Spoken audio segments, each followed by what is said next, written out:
Yeah, hello, I'm Rob Heathcote. I'm the Director of Product Development Quality for Cummins Incorporated.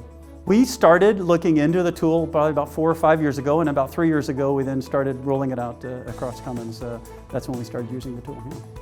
So the scope for stages, we use stages for our product development processes. We originally rolled it out for our primary commercialization process, and then seeing the value of that, we've now expanded it to some of the other supporting processes like technology development and others.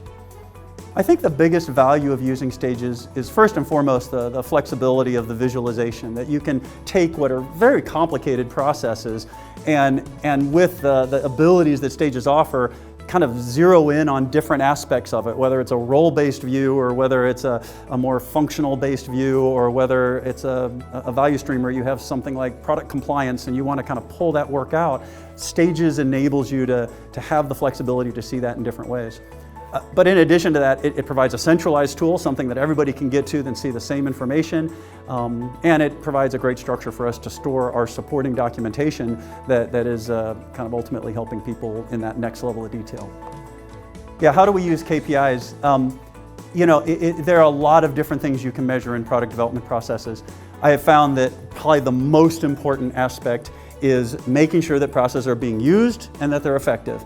And although there are a lot of quantitative measures that we do collect, things like training completion or other, process steps being used, at the end of the day, the most effective way to really measure, in my mind, is to have those functional and program level coaches that work with the people actually using the process, the people actually doing the work, and asking them those two questions, those two simple questions. Number one, are you using the process? Yes, no.